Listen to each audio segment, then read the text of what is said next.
All right, so get this. We're diving deep into manifestation and magic today. Oh, really? Yeah, but not just any old way, right? We're looking at this group, and they blend all these spiritual traditions. Okay, I'm intrigued. What kind of stuff are we talking about? Well, they're all about harnessing energy, intention, Uh, to shape reality. Like actually making things happen. Exactly. They have these exercises, these techniques, almost like a how-to guide. Wow. So what's their take on magic? Is this like wands and spells? That's the thing. It's not the stereotypical stuff. They believe magic is natural, part of reality.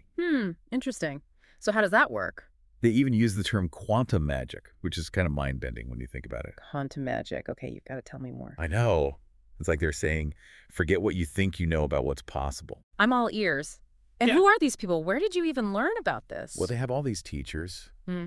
and their backgrounds are just as fascinating as their ideas.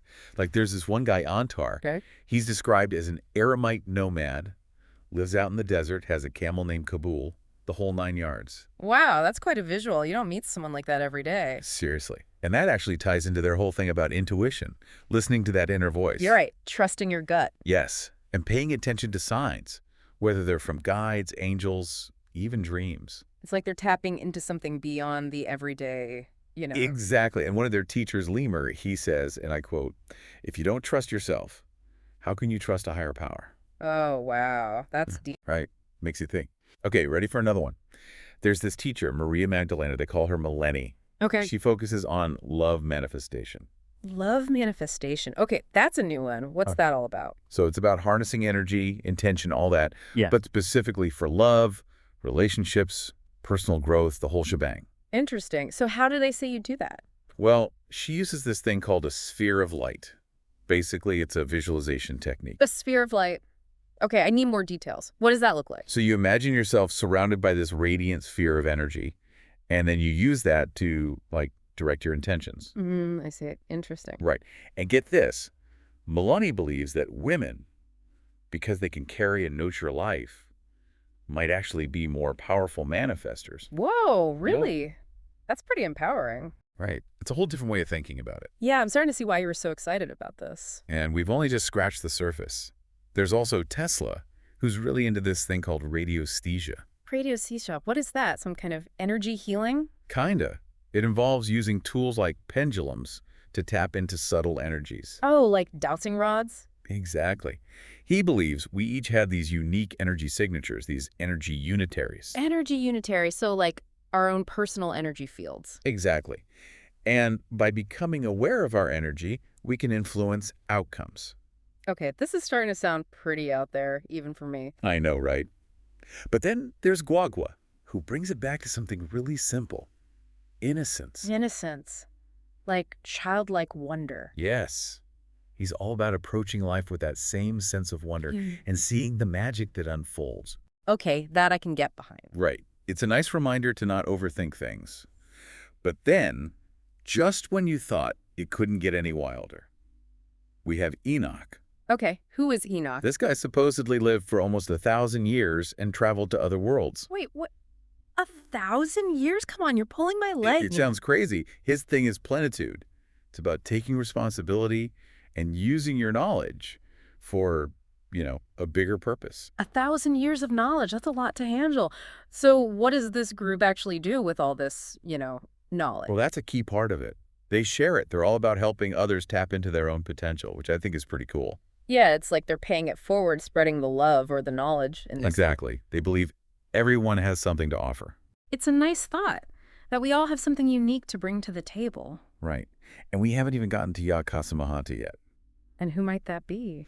This is where it gets really out there. Yakasamahanta is supposedly a being who's never even been born into this universe. Whoa, okay, you definitely saved the best for last. I know. It's a lot to take in. So we've talked about their manifestation techniques, their idea of magic, the importance of intuition, and being honest with yourself. And we've just started to scratch the surface. This whole violet flame thing, it's always seemed kind of mysterious. Right. Like something out of a movie? Exactly. But it sounds pretty powerful. Like Saint Germain says it can transmute negative energy, even help with healing. It's like a spiritual cleanse or something. Yeah, like hitting the reset button. Have you ever actually tried any of that stuff? I haven't, but it makes you think about how everything we do, Even just thinking might have an effect. It's true. Like, our energy is always going out there. And speaking of energy, this group, they're really big on taking responsibility for our own energy, aren't they? Oh, absolutely. It's not enough to just know about this stuff. You have to live it. Right, like walking the walk, not just talking the talk. Exactly. Which I admire, but it can also feel kind of overwhelming, Like, where do you even start? It's a lot to process. And it makes you wonder, is that why they're so big on community? You just reminded me of that thing about their offer to have a space in Mexico City. Oh, right. What did the tarot card say about that again? Well, it seemed like a good move overall, but the cards suggested finding a partnership. Interesting. So even with all this emphasis on personal growth, they still see the value in collaboration. It's like they're saying, look, we're all in this together, which is kind of beautiful when you think about it. It is. And it's pretty amazing how they built this whole community from scratch. I know. They started with like a handful of people in someone's living room. It's inspiring how shared passion can bring people together like that. It really is. Have you ever had an experience like that? Oh, totally. There's nothing like connecting with people who get it, you know? Totally. It's that feeling of belonging, of speaking the same language. Exactly. And this group, they've really tapped into that. Plus, they've stuck to their guns, being honest and transparent. And it's clearly resonated with people because they've managed to grow their community, even though the world can feel pretty divided sometimes. You said it. People are hungry for connection, for something real. Absolutely. Speaking of real, can we talk about Yakasamahanta for a second? Oh, yeah. The being who's never actually been born into this universe. I know, it sounds crazy, right? But then you hear their teachings on unified vision, seeing everything with love and understanding, and it's like, whoa. It definitely makes you question everything you thought you knew. Seriously. Yeah. Like, what if our way of seeing the world is just a tiny sliver of what's actually out there? It's a mind-blowing concept. But you know what's really wild? That story about how the group got started. Oh, you mean with the psychography? Yeah, automatic writing, communicating with higher beings. I mean, come on. Do you believe that stuff? I don't know if I believe it, but it's a fascinating idea. And clearly, this group was open to those kinds of experiences. It takes guts to put yourself out there like that, to explore the unknown. No kidding. They were fearless, which is pretty cool. Yeah. So we've covered a lot of ground. The Violet Flame community, Yakasamahanta, even a little bit about their history and how they dealt with the unexpected. And we haven't even talked about, it's really pretty amazing when you think about it, right? Like, we've jumped down the rabbit hole talking about magic and manifestation as if they're as real as the noses on our faces. I know. What gets me is how they blend it all together, you know? Ancient wisdom, mystical practices, even modern science. It's one big melting pot. It really is. And they don't shy away from the big questions either. But at the same time, they're all about practicality. Right. It's not just some esoteric head in the clouds thing. Yeah, it's about bringing that awareness into every aspect of your life. Like, how does this stuff actually play out in your relationships, your work, all of it?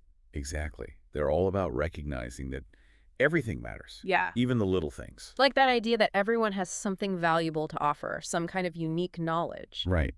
What was it they said? If shared with intention, even something seemingly insignificant could make a difference. Yeah, it's pretty powerful when you think about it. It's like they're saying, don't underestimate yourself. Everyone has a part to play. Well, as we wrap things up here, any final thoughts? What do you hope people take away from all of this? You know, if there's one thing I hope people remember, it's this. You have the power to shape your own reality. Right. It's not about wishing for things to change. It's about making choices. Exactly. So go out there, find your magic, share it with the world. I love it. Thank you for taking this journey with me. And to you, listening. Thanks for joining us on this deep dive into the world of manifestation and magic. Until next time, keep exploring and keep believing in the power within you.